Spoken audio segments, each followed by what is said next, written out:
Na segunda parte da aula pública sobre dominação financeira, Roberto Grum responde a perguntas do público da FESP, em São Paulo. O senhor acabou de falar que não aponta caminhos alternativos, né?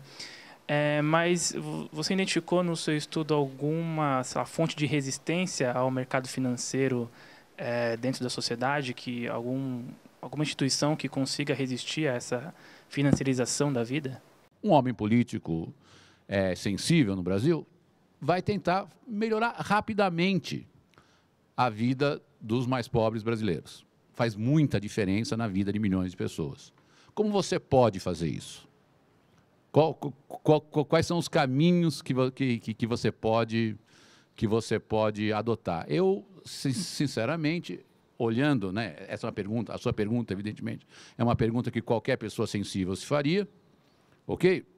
E eu sou obrigado a responder um pouco na linha geral, digamos, de que o Lula adotou. Quer dizer, nós precisamos aprender a conviver com os mercados financeiros. Se a gente quer, no curto ou no médio prazo, melhorar a vida do Brasil, a gente não vai derrubar os mercados financeiros que são hegemônicos em nível mundial.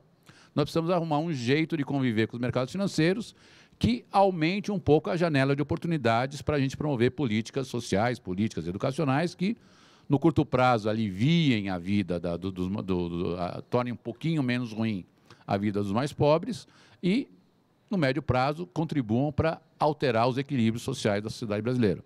Então, de um lado, uma política social mais direta e, do outro lado, uma política educacional um pouco menos elitista.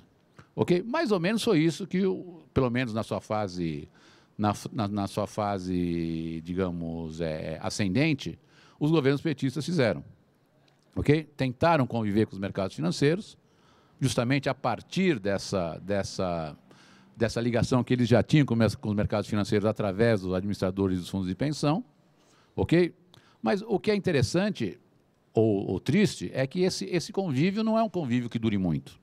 Ok? Num primeiro momento, os mercados financeiros aceitam convívio. Num segundo momento, eles passam a questionar cada vez mais as regras desse convívio e o que nós assistimos, principalmente no segundo governo Dilma, foi os mercados financeiros se recusando cada vez mais a compactuar, a aceitar qualquer tipo de entendimento comum com os governos que não eram saídos do seu seio.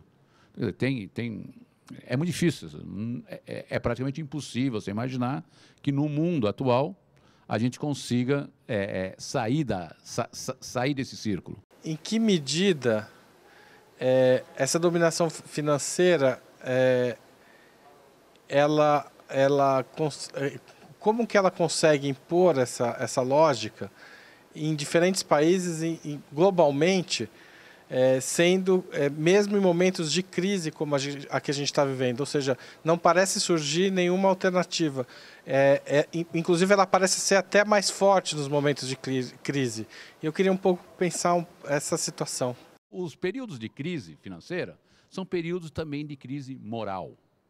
Essa é uma conexão que a gente, às vezes, deixa escapar.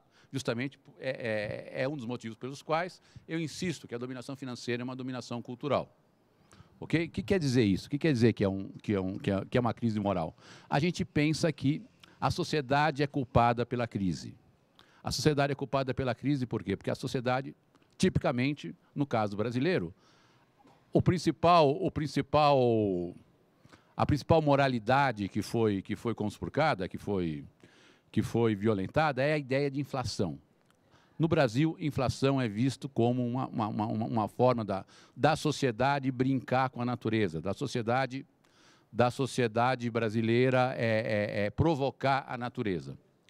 Uma sociedade natural seria uma sociedade em que não haveria inflação monetária. Os brasileiros, folgados,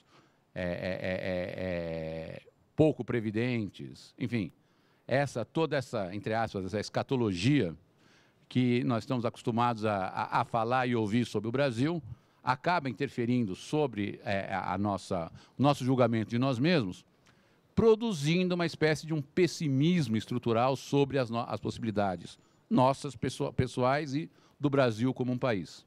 Ok? Então, nós somos muito sensíveis no Brasil a essa junção entre um problema econômico e um problema moral.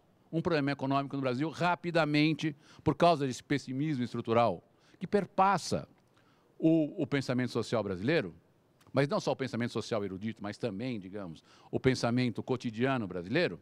Por causa desse pessimismo estrutural, nós somos muito sensíveis a extrapolar um problema econômico e transformá-lo num problema moral. Ok? E como a gente resolve esse problema moral? Através da penitência, através da autoflagelação. Tipicamente, né, na sociedade brasileira dos últimos 40 anos, através do aumento da taxa de juro.